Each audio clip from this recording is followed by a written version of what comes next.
Hi, and welcome to this episode of I've Got This Kid. I'm your host, Dr. Cherina Williams, licensed speech and language pathologist, creator of the Home Goals program, mom of two, and wife of one. Here to share everything speech, language, play, development, and all the other stuff that falls in between. This interview is 2 years in the making, y'all. I recorded it back in 2022. I know, right? And I'm just now getting around to releasing it. But hey, a girl's got stuff to do.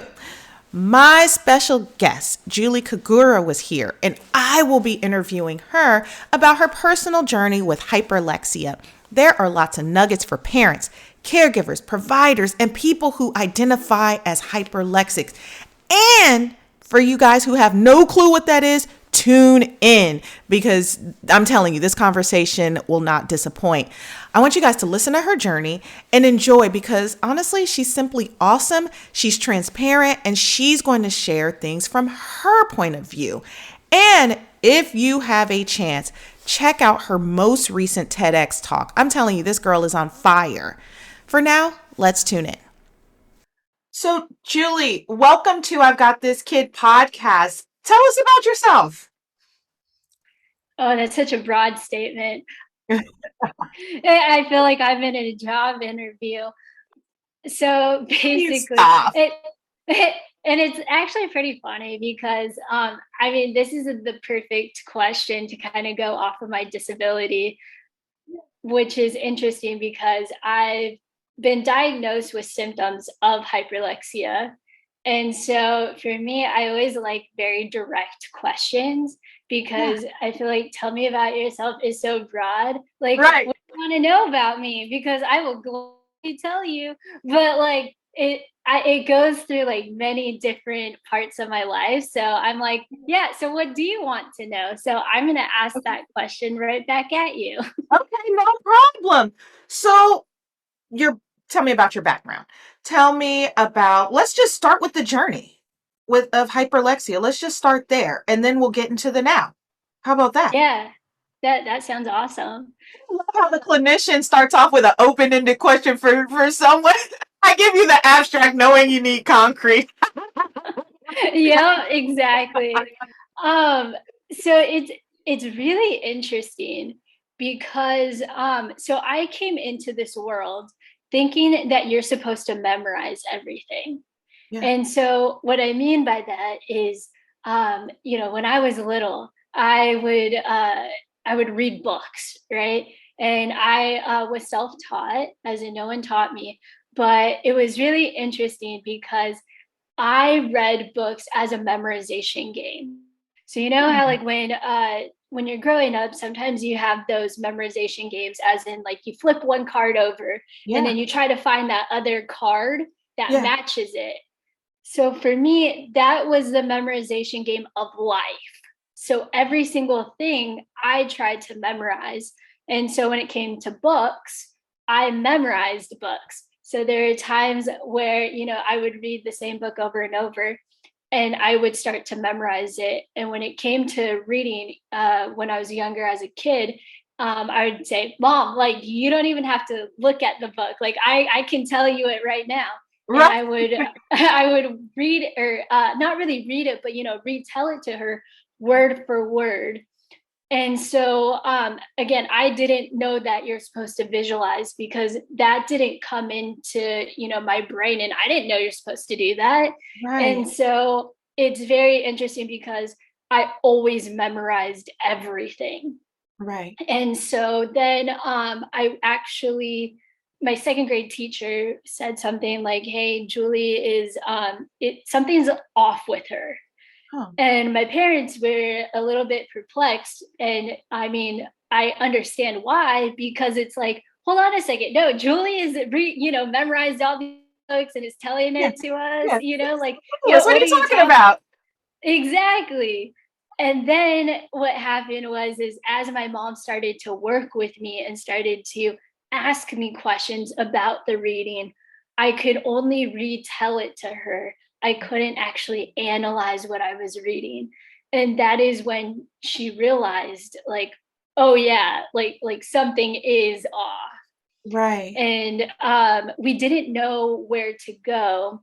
And then my aunt, who was a special education teacher, she went to a conference, and there's this program called Linda Mood Bell. Mm-hmm. And so then they Popular helped program. with that. And someone actually sat me down and was like, Julie, you're supposed to create images in your head like a movie when you read. Right. And at that moment, I was like, what? Like, it was, Aha moment. yeah, exactly. There were two things. One, it was, oh my gosh, like, that, really? This is how people read. You're like, nah. And then, but it's like, it started to click. But then the second thing, it was also a little bit heartbreaking, because here I am thinking I am such a genius, right? Like, I can Doing it. memorize all these different things, like this book. Yeah, I memorized it, so it's like, it was very difficult for me, because it was like, I thought I was so great at this. Right. And then realizing that I'm doing it wrong, oh, that hurt. Oh. And so, yeah, that was that moment. And what's interesting about Linda Mood Bell is that they have the right perspective, like, yes, this is what was not necessarily wrong with me, but Right. I wasn't reading correctly. How to fill that gap. Correct. So that's what they had, but they didn't have the how to actually visualize. So I actually, even though I went there for many, many years, as in I started Linda Mood Bell in between, in between third and fourth grade. And then I did some Linda Mood Bell sessions during fourth grade. Right. And then all the way up until sixth grade is when I stopped. Okay. But they didn't tell me how to picture. And I always thought I was going to get in trouble if I told them I don't understand.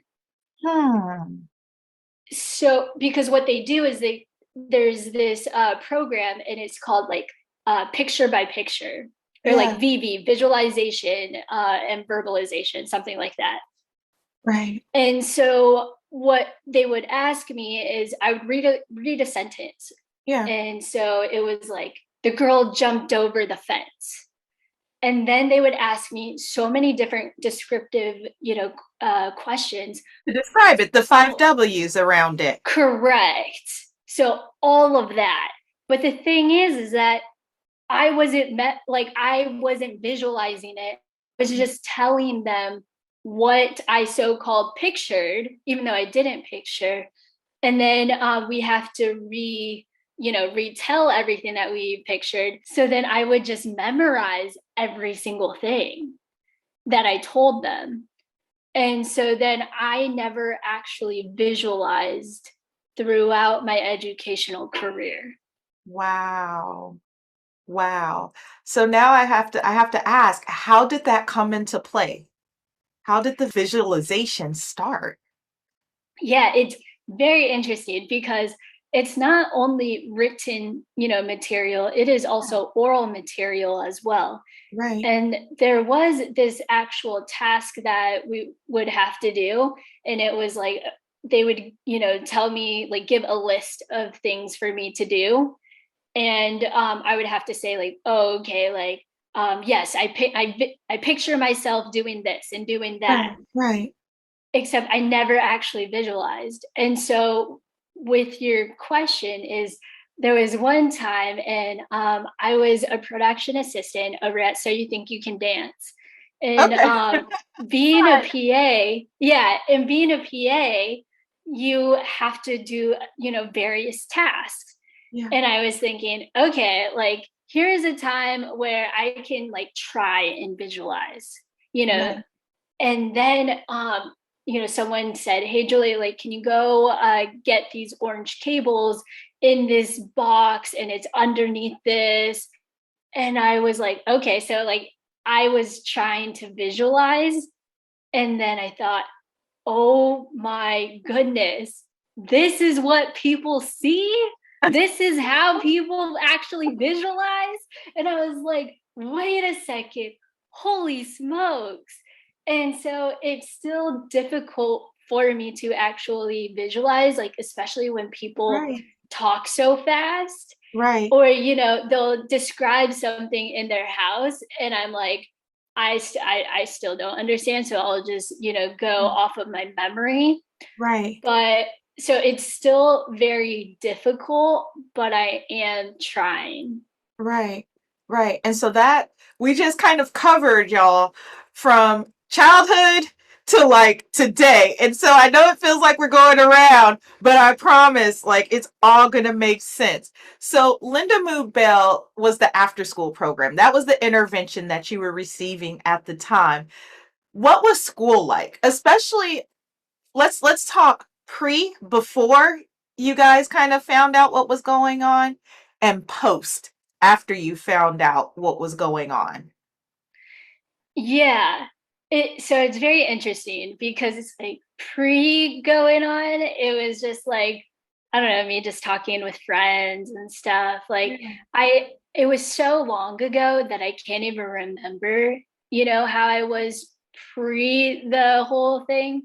But Right. I will have to say that it takes time for me to digest how this learning disability affects me. Right. And so for me to realize it too. Okay. So what I mean by that is, in middle school I looked up hyperlexia. I was like, what is this thing? Yeah. And then I looked it up and I saw that it is associated with autism. And for me, that actually hurt a lot, as I was like, because I did not want that with my identity. And I am accepting it now, but at the time I didn't want anyone to know. Yeah. And it was just very difficult for me to actually come to to grasp it. Right. And so it was very interesting to go through that journey and to be like, oh no, like I do have these autistic traits, and I Right. was never diagnosed with autism. But at the same time, as an adult, I kind of wished I was, Right. because then like the DSM-5 book, they actually, they mention autism, and Yeah. then it's like, okay, I would have had a easier journey getting the 504 plan that I needed, and Yeah. all these other accommodations that I needed. And so there's, it's a back and forth between getting a diagnosis and not, but it's also just very comforting to know that there are accommodations out there. So yeah. Right. Right. And the funny part is like your memorization, that's like your superhero skill in my mind. Like it's what you use in order to like compensate for that area. It's like if someone was without a sense, right? If you lose one sense, then you do what? You compensate for others. Like, for example, we're really great with our eyes, but dogs are pretty much blind and they use their nose and they can like articulate things with their noses that we couldn't even like dare. And don't get me started on the ears. Like, that's a whole nother story. But I mean, I feel like the memorization was like that thing to strengthen you during that process. But I have to ask, you said you looked it up. You looked up hyperlexia because you kind of wanted to know for yourself. And I have to question because I'm all about the little ones. How did your parents or did your parents have that conversation with you about what was going on? Or do you feel like the information was kind of just like, oh, you're getting intervention and this is what's happening? My parents are still today very supportive people, and they always, sat me down and like talked to me about it. My Right. mom and I would always have conversations about what worked and what didn't work. And throughout, my whole life, even now, we still have those conversations of what works, what doesn't work. And Right. so they have always been supportive. And something that I want to get back on, which is another question that you Yeah. previously asked, is that so fifth grade was pretty like elementary school, right? You have one Right. teacher. Right. You have one teacher. That one teacher has expectations, and that's it. What was difficult for me was sixth grade. Mm, transition. Sixth grade was a big, yeah, transition because you have six teachers and they have different expectations of you. Or sorry, five teachers because I did have a core teacher that taught two different periods, Right. language arts and social studies. I And had the same so, thing. yeah, so it was very difficult because all of that transferred over. And again, you're talking to someone who memorizes everything, so I Right. didn't know you're supposed to write down notes. That was brand new information to me. I didn't. Yeah, and I also didn't know that you're supposed to write down homework. That was brand new information for me. Oh my God. And so when it came to it, I tried to memorize every single thing, but it got super overwhelming It was that too I big. broke down. And so my educational therapist actually calls it like the table is collapsing. And Yeah. that's what happened is my table collapsed. It was just so difficult to try to memorize everything. And then now to get back to your other question about like family or your parents, for me, it was my auntie Patty, who was a special education teacher. Okay. And so she actually tutored me from every single day from Nice. sixth grade to 12th grade, Oh, and love her every already. single day. So what she did is she organized me and she said, okay, like here, this is what you're supposed to write down. Yeah. And I also didn't turn in homework. Sometimes I would do the homework and not know when to The turn it next in. step. Right. That's the Correct. step. So then it was just so difficult. And so then she sat me down and I mean, I'm not going to say it was perfect at first. You know, there were definitely so many trials and errors. Yeah. And it was like, "Julie, where's your book?" "Well, I didn't know we're supposed to bring our book home." You know, or "Julie, what's your homework to this?" You said you were tutoring me. So we're gonna tutor. Yeah. Like, we're gonna tutor, right? Bring a book for this. Tutoring is tutoring. Yeah. Don't you have that, right? Yeah, and then it was also difficult because then I would have to call my classmates, if I didn't know the homework. And that as a child was like, oh, that it hurt so much because Right. it hurt my ego and my confidence because I felt like I couldn't do this. But Mhm. luckily, I had supported friends in my classes. And so I would always call, certain people up and I would say, okay, what is the homework for Right. today? And then they would give it to me and I'd be like, okay, thank you. But like my parents and my family and my aunt had to constantly push me and say like, "Julie, you have to call this person in order to get the homework." And my Right. aunt would always say like, I wasn't in class, so I don't know what it is. And then in the back of my mind, I'm like, well, I wish you were in class with me. So I need yeah. an extra. I need an extra. Yeah, I know. Oh my gosh. No, it's not your fault. Like, you know it's not your fault. But it's still Yeah, hilarious. I mean, look at now, you can laugh about it. It was funny, but I know it I wasn't funny then. I just see I it in my know. mind playing out. Like, oh my gosh, all she needed was accommodations. Like, just a few Exactly. accommodations. Yeah. So getting into the 504 idea for you listeners who don't know what a 504 is, it's accommodations for our kiddos who are cognitively like they understand everything that's going on in the class, but there's an accommodation that's needed to make sure that they get along. Because of Julie's hyperlexia, it just makes it hard sometimes to remember all of the single steps. It's like your recipe, right? If you think about making some cookies or something like that, she's probably going to get back then around 50% of the recipe. And so you might end up with raw cookies one day, or you might end up with cookies without chocolate chip if that's what you were making, because there was no clear cut steps. You have to remember that visualization and organization are those areas that our kiddos who have these hyperlexia is one symptom to where like she is able to read and use memory to compensate for everything. But if you throw like 50 things at her, like she's gonna be like, what are you doing to me? Like that's what was happening essentially. So the 504 plan helps with that, and it would have helped with the organization piece. That's why we're cracking up, y'all. Not because we're trying to leave you guys out, because it's hilarious in hindsight. Yeah, Oh my gosh. and something that is also like very difficult is just Right. to get the 504 plan. Like It's a I was joke. actually denied a 504 plan in middle Really? school.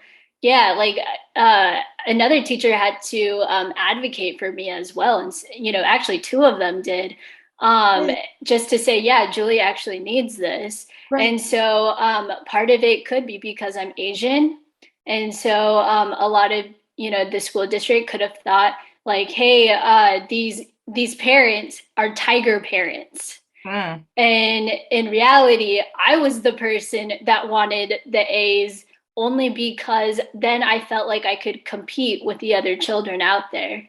And Mm. so my parents just always told me, like, Julie, just do the best you can do. Like, it's okay Right. if you get a B. And for me, I was like, but I want that A because Right. I want to know that I can actually do this, that Right. I can actually be with the other kids because I Right. never saw myself as a smart kid. I never did. Yeah. And like, I just always saw myself as hardworking.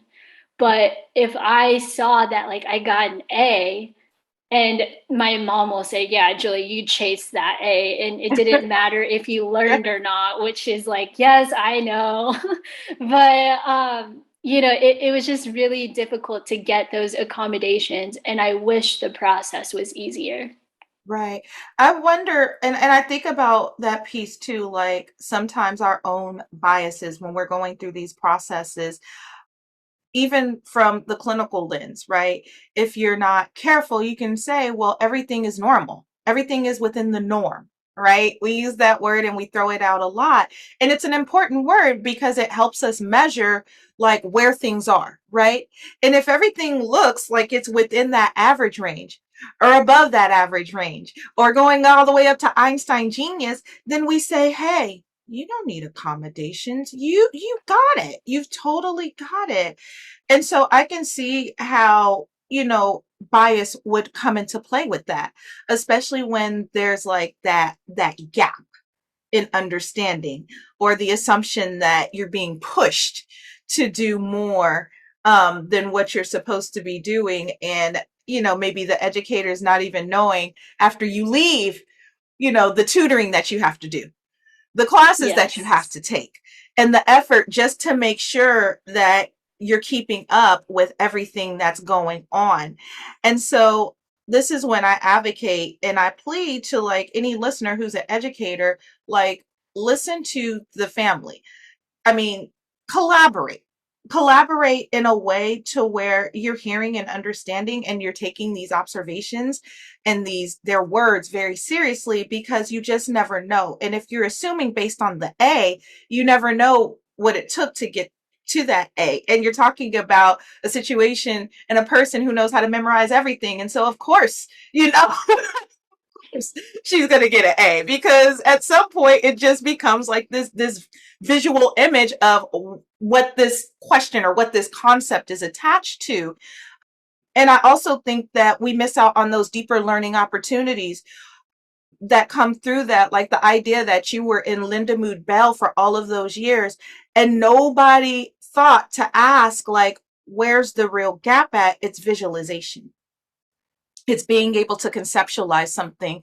And it's almost like based on the way that you described it, it was another way for you to use your superhero power, which is memorizing, to still like get through that process. And so, the blessing to me in that is that you still got through the process because you had a boatload of support. But the sad part for me is I know that there's other kiddos and other adults out there who are going through the same thing now. So I have to ask in all of this, what strategies do you still use today that like are your go-tos, like your killer strategies that like this works. This works for me. Yeah. For me, it is just my memory and Yeah. to try and get a routine down. For me, change is very difficult. So, an example is we when COVID happened, right? I was working and I have a long commute. I have like a 1.5 to I would say like 2.5 commute one way.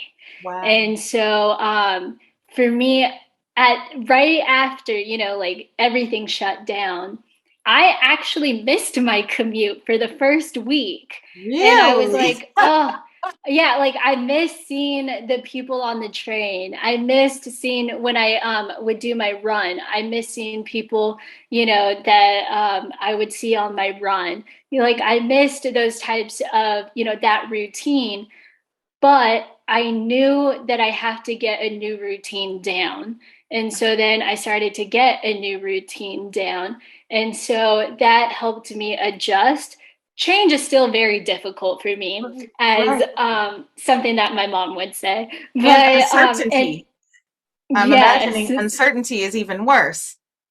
yes, both of those things are just super difficult for me. So a strategy is to like think about all the different things that has helped me along my life. For example, like music and dance, that has helped me, like cope with things in Right. a healthy way. And Right. so it's really thinking about all of that, and actually researching my disability has helped that. So it's like, oh, maybe like as of right now, sometimes I feel alone that I'm the only person with this.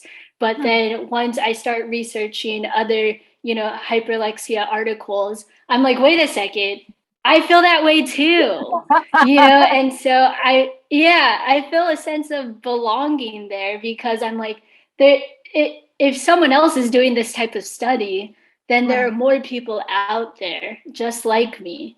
And Right. so that has helped me as well. Very nice. Very nice. And so with routine, do you prefer like written routine? Do you prefer visual routine? What is like your go-to to like keep that routine going and not miss pieces of the recipe per se? Yeah. So I would like to give this example as when I worked over at Jimmy Kimmel Live. Yeah. It's a very routine based work environment. Right. And so what I mean by that is I like to do the routine myself. So it's like every single day I would come into work at 9:30, even though I don't start at 10. But then we have craft services, and for people who don't know about craft services, it's basically food, Right. and a lot of free food. And so then It is. yeah. So for every Monday, Tuesday, Wednesday, I would eat oatmeal. And I would eat oatmeal, and then I would eat 3 hard-boiled eggs, only the whites, because I don't like the yolk in Uh-huh. hard-boiled eggs. Uh-huh. And then I would also take fruit, which would only be raspberries and strawberries, sometimes blueberries. And so then, that's what I did every single Monday, Tuesday, Wednesday. Thursday, it was lox day. So you get Okay. bagels and lox. Yeah. And so then I would make myself a egg breakfast, like an egg sandwich breakfast, English breakfast. And then I put the lox in there. And so Right. then that was Thursday. And then Right. Friday, we didn't tape. So then they always had bagels. So then I would label that bagel day. So that is what I mean by Yes. routine. And that is just the morning, right? Right. And so Right. and then it was interesting because same with lunch. Right. I would look at what is actually in the kitchen and try to make myself something. And so it's funny because I wasn't open to telling anyone I had a disability, but they saw as like, Julie, you're a creature of habit. And I'm like, yes, I am. And so that's what I mean by a routine. And it definitely helped me, it helped me get organized. It helped me start my day and all of that. Right. So I feel like we're like all over the place, but I'm so enjoying this conversation because I have to ask, I'm going to ask, what was that process like having to explain to them, like, this is what's going on with me? Um, I can do the work. I'm fine with doing the work. I love my work, but this is what's happening. How did it come about? It's interesting because I haven't been open about it. Like, at least over at Jimmy Kimmel, I was not open about it. And it has nothing to do with them, it has everything to do with me Right. because I didn't feel comfortable enough saying I had a disability. Now, if you think about over at Lucasfilm, I am, a lot more comfortable. And it was just sharing that information because I want, to further my education in doing this work. And that is how that whole conversation came about, is just telling my manager, hey, I'm thinking about going back to school. And the reason why is because I have a disability and I want to further research on that. And she was like, oh, okay. Like, what can I do Oh to man. make this better? And I was like, oh, no, no, Wow. you're doing everything perfect. Like, I'm just letting you know that, I'm interested in this. She was like, oh, okay, just like let me know, if there's anything I can do. And I was like, oh, okay, cool. And that has never happened to me before. And so I just love that experience. Right. So it seems like it's an evolving experience. Yes. Yeah. I just came out about my disability I love it. in 2019. It's all Yeah. good. Yeah, and now I'm open about it. So yeah, it's been a tough journey, but very rewarding. So you have one of the neatest jobs. Like, I think your job is so cool. I just want to know what drew you to wanting to be an associate post-production manager? So it's very interesting because it all comes back to Jimmy Kimmel. Huh. And so for me, um, I was I was like interested in post, but not really interested in post. Is I actually was not even a TV major or a film major. I'm a communication studies major because I didn't understand how to communicate with people. So I wanted to definitely understand that. And then I started doing internships within the entertainment business. And then Jimmy Kimmel came along. And so then there was a post production assistant position that came along. And I was like, oh, okay, interesting. And so I applied for that and I got that job. And so what I kind of fell into it. But what I will have to say is that I started getting passionate about it because it had to do with my learning disability or the strengths of it. So Right. what I mean by that is one of my main jobs is, and they told me this in the interview, is that you are going to have to organize the bowl. So you are talking to the person who loves numbers and letters. And so I was thinking, oh, I can't wait to organize this. And so Yeah. I logged all the tapes and I actually came up with a post process or a tape process. And so tapes were all over the place. And so then I organized it into like, here's all the field tapes and then here's all of the show tapes. And I made it go into circles because there are two different columns or two different rows that you can go over. And so then I also made a log of, okay, this box is actually, out of house in our warehouse and it's in this box number. So then if we ever need to recall it, we can do that. So Right. what I'm saying is I loved that because Right. again, as a person who loves numbers and letters, it was Perfect. awesome. Perfect. Absolutely Yeah. perfect. And why'd you leave? What made you like just keep going on? What made you keep going on? Because you're not there anymore.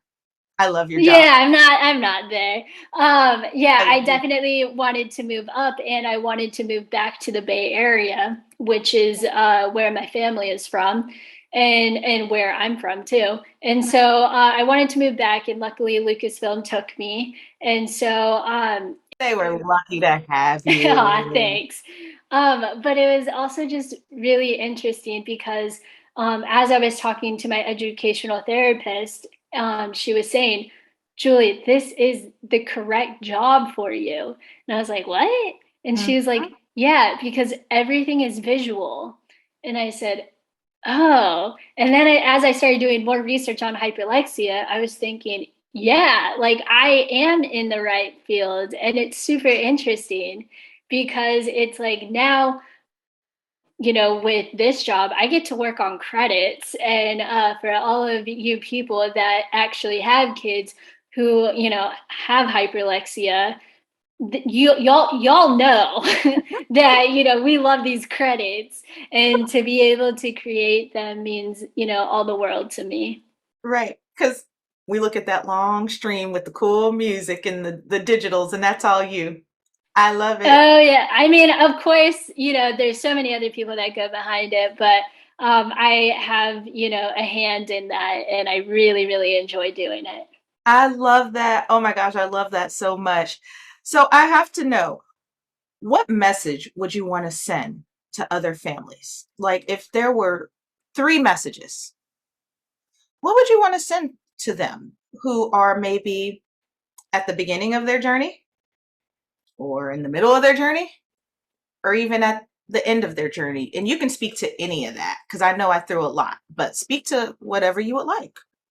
The thing that I would want to say is to never give up, and to really support your child. If I'm talking to the parents, Yeah. really support them, because in the 504 plan meetings, that's when I really saw how my parents were super supportive. Of course, I always felt it, but when you're in those meetings, and for me, I was always very like nervous, I was embarrassed, Yeah. and to have my parents actually advocate for me and to see that, right? So sometimes I don't see a lot of it because they're, writing emails to my teachers and stuff, or writing letters like, oh, here's a letter from my mom. But like to actually see that in action meant the world to me, because they would always say, you don't see everything that we see. Julie works 2 to 3 times harder than any other kid out there.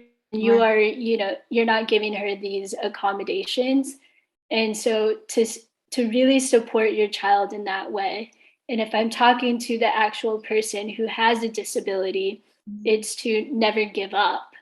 Like there have been so many people, teachers, coaches, all these different people that have said, you're not going to make it, and to really rise above that. Like I had a teacher say that I wouldn't make it through high school, and that was in middle school. I had a college counselor, or like one of those people that trying to get you into college, and I told them what colleges I wanted to go to, and they said, you're not going to get in because of your poor SAT scores. And somehow I got into the top three that I wanted to go into. And so just really, stay true to who you are and to not give up, because again, I am very privileged to have a support system, but again, just don't give up on yourself. That was beautiful. That was a beautiful thing. I love it. I love it. So you got to tell me our final question. And this is like whoop whoop because we were talking about this before recording. How do you want to take your knowledge about hyperlexia and use it for the future? Because honestly, to me, listening to you and talking to you, I think that your journey is just an amazing journey. It's not over. I don't think it's close to being over. I think that there's so much more ahead for you. But how do you want to use this? Because, we've learned, like, I know for me, like the message that I got from undergrad all the way through grad school is lifelong learning, lifelong learning, lifelong learning. Like you're always lifelong learning. And even without someone telling you that, you've been persistent with understanding hyperlexia, understanding how not only it affects you and how it affects your day to day and just that level of understanding, but like the world around you and other people who are going through these same trials and these same steps. Because for one, there's not a lot of information about hyperlexia out there unless you're experiencing it. For two, it can get confused with genius savant if you're not sure. And that doesn't mean that there's not a level of genius savant there. It just means that like we have to make sure that we're compensating in these other areas. But I say all that to say you're a lifelong learner. And I just want you to share with the people how you plan on using this for the future. Yeah, so I what I plan to do is I plan to keep researching but I also want to share this research with everyone. Meaning, I don't have to do this, right? Like, meaning I'm the person who says, like, I don't need to be the person who does this. Someone else can do it as well. So I am not competing with anyone. I just want research out there. And so for me, if I can provide, some research out there, that'd be awesome. And I am getting my master's in psychology over at Pepperdine as I'm working full time, and I will be doing online classes. And it really is to get more research out there. And so far, and I mean, you could correct me if I'm wrong, but I have not seen anything that has to do with hyperlexia, comprehension, and the lack of visualization attached to that poor comprehension. That is what I'm hoping to actually explore. Right. I have not. And even when you were talking about it, I was like, why aren't there tools around that? And this is when the advocate in me is always like, we have to listen and we have to ask questions. Like, we can't make assumptions as the professional because we have this level of knowledge that you're the smartest one in the room and you have this information and you're just going to, what's best. Like, it's a collaboration. Like, yes, we have this foundational knowledge, but we also need to hear from the perspective of the person who is actually experiencing this. And for me, by fifth grade, like, you could explain some of that. Like, fourth grade, you could explain some of that. You could put a word to that. And while you were talking about it, I just kept seeing in my mind, why weren't they doing visual activities? Why weren't they having her sit down and draw stuff out to build up on that skill? Because that's what I see happening. If somebody can't visualize something, then you're going to do everything around visualizing. And if I know you're going to memorize everything, then I'm staying away from any kind of question that would come into play. And so I think that not only is your research needed, but your research is necessary. And it's so funny how this is how we came to be, is because somebody sent in a question and they wanted to know because their toddler was showing signs of hyperlexia. And I even spent a lot of time digging to make sure that I had firm knowledge and understanding from a lot of different sources, not just from a textbook 20 years ago, but what did it say? What is it saying? What do we know today? And there's a lot to unfold with that. And so again, I think that your knowledge and what you're trying to research is necessary. I think from your perspective, because you're living this day in and day out, is necessary. But I think these are already things that you know. You don't need me telling you that. And so I'm excited about your work that's coming. I applaud you for all that you're doing, and you're coming out in 2019. Because I believe that a lot of lives globally are going to be impacted by your work. Thank you so much. And thank you for inviting me on here. Absolutely. Thank you for being here. Did I not tell y'all how amazing Julie is? World changers, we have to listen to the people we love and that matter the most. They're relying on us to be advocates and voices on their behalf. Tooling up with understanding is one way we can do this, and that's why you guys are here. I'm so glad you guys listened in. Listen up. Join me in 2 weeks where I will be rethinking services. Sounds heady, but it ain't. I'm never that heady, right, y'all? I'm going to be simply teaching us how to benefit from services and some little small proactive things that we can do along the way, but like anything else, I'm going to tool you guys up with information with real strategies that will be beneficial to you. Transcripts and show notes will be available following this episode at I'veGotThisKid.com. You can also find past podcasts, past blogs, and other tools that you can get started using today. Also, Christmas is coming up next week, and if you have, not finished your list and you got a few things to get, like me, Home Goals Parent Education Program is a great holiday gift. You can gift that to somebody and tool somebody up for Christmas. Like, what could be better than education about development, right? Well, in my world, right? Finally, y'all, find me on Instagram, Facebook, LinkedIn, and join my YouTube channel. Until the next time, world changers, Merry Christmas. Take care.